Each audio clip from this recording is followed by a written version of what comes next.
Olá, eu me chamo Sérgio Belzac, sou cirurgião vascular e gostaria de inicialmente agradecer a Mantecorp pela oportunidade. Hoje nós vamos falar do tratamento da insuficiência venosa crônica e os benefícios da duplação da troxirutina e cumarina.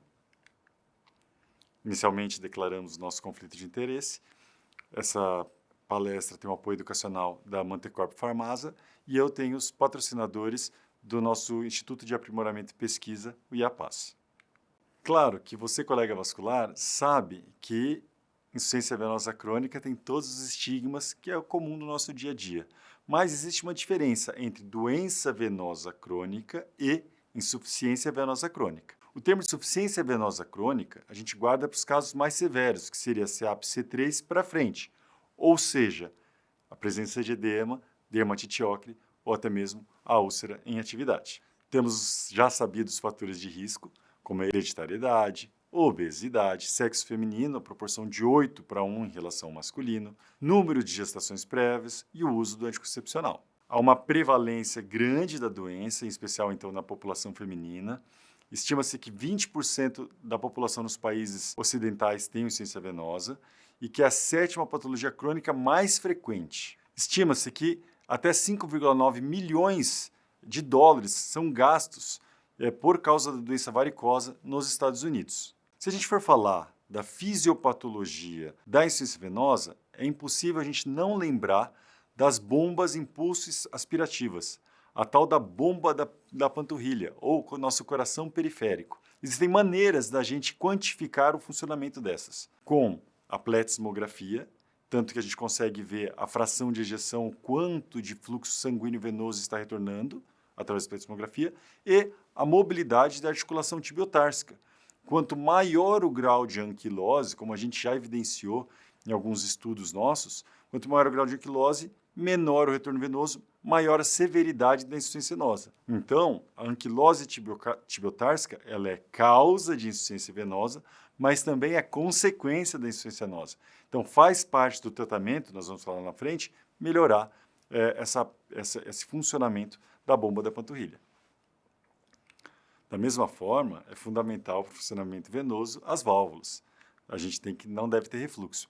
Alguns pacientes já têm intrinsecamente uma falha das válvulas e uma outra parte dos pacientes já tiveram uma trombose prévia, lembrando que, como corroborado pela maioria dos autores, a trombose geralmente começa na válvula e essa pode ser destruída. Por isso que muitos pacientes evoluem com síndrome pós-trombótica após uma trombose prévia. Quando a pressão hidrostática aumenta muito no paciente com hipertensão venosa, a filtração excede a absorção. Isso faz com que haja um excesso de líquido nos tecidos perivasculares, inclusive um excesso de proteínas, e essas favorecem, inclusive, a atração de leucócitos para o local, favorecendo a inflamação. Então, o aumento da pressão faz com que haja uma vasodilatação, aumento da permeabilidade, uma lesão do endotélio venoso e ativação dos leucócitos, acarretando então na inflamação e toda essa sintomatologia da doença venosa, que é a tríade de dor na perna, fadiga, sensação de peso nas pernas, ardor, formigamento, cãibra, prurido, edema e a sensação de pernas inquietas, coisas que a gente vê no nosso dia a dia no consultório.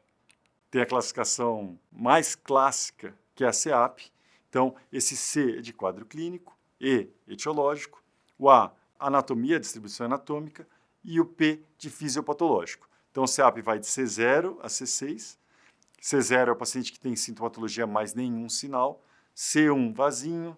C2, varizes. C3, o edema. C4, alterações de pele. C5, úlcera cicatrizada. E C6, ulcerativa. Recentemente, a classificação CEAP teve uma atualização e entrou o C4C, que é a corona flebectásica, e o C6R, que é a úlcera venosa recidivada. Veja, se a úlcera recidivou, isso quer dizer que a causa base não foi tratada ou controlada. Então, por isso que vale a pena ter entrado isso na nossa classificação. Por falar em tratamento, vamos falar então do tratamento da IVC. Eu me baseei em grandes consensos e guidelines internacionais e nacional para poder aqui trazer para vocês o que há de mais moderno.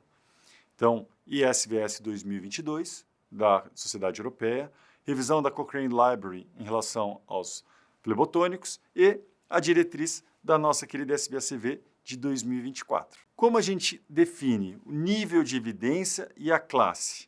O nível de evidência ele é baseado no números de estudos prospectivos randomizados em meta-análises e a classe é baseada no consenso geral dos especialistas. Então, vocês vão ver a gente falar nível de evidência e a classe. Flebotônicos. O nosso Venalote, então, troxerutina, que é um flavonoide, e a cumarina, que é uma benzopirona.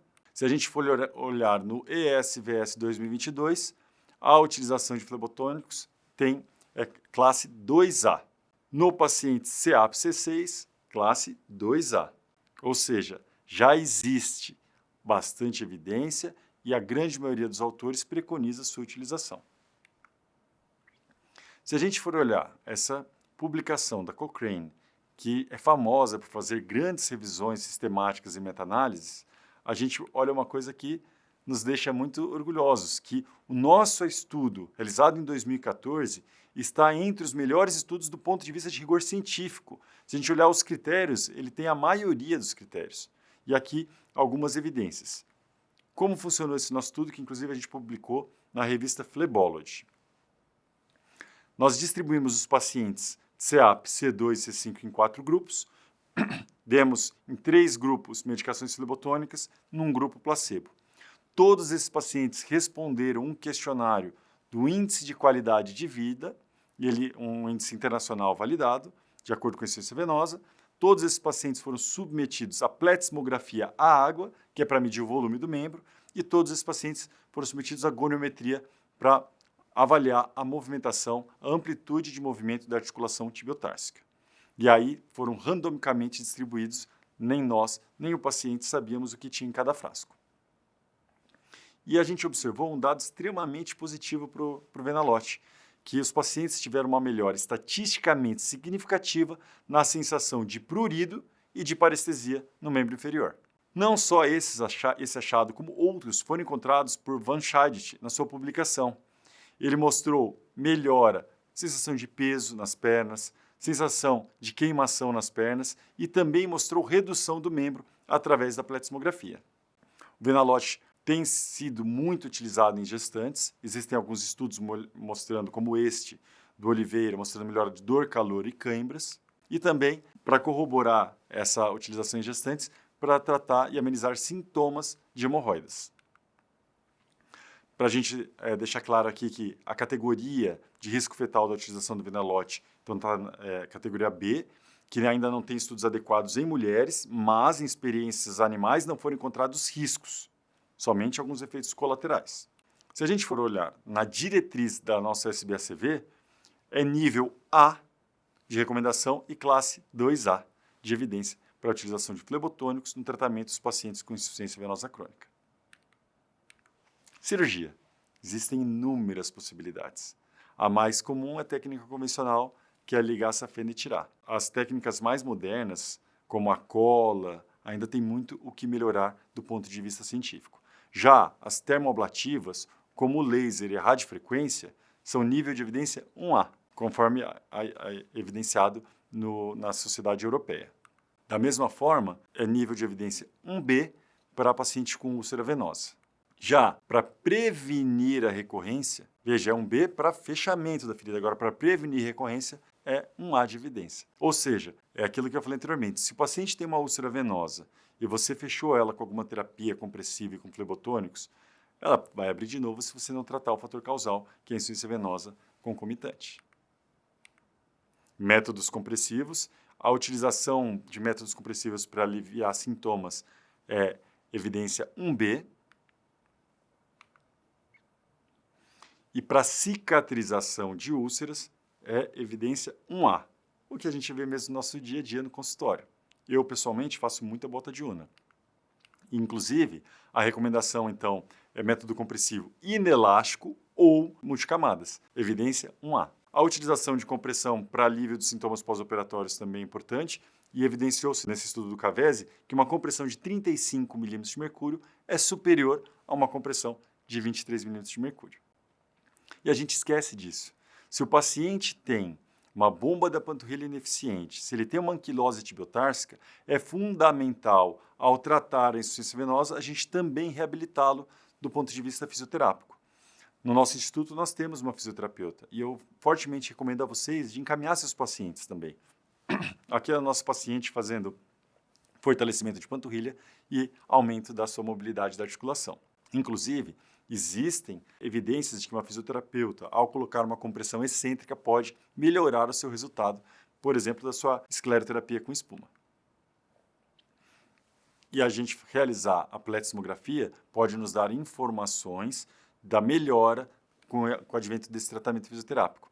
Veja que interessante esse gráfico do livro Tomás e Belzac, em que evidenciou-se que um paciente que começou a fazer reabilitação tinha uma fração de ejeção de 38 e uma mobilidade da articulação de 8 graus, ao fazer exercício, ele teve um aumento de 10 graus da mobilidade e, nitidamente, da pletismografia, a fração de ejeção quase dobrou, foi próximo a 60 graus.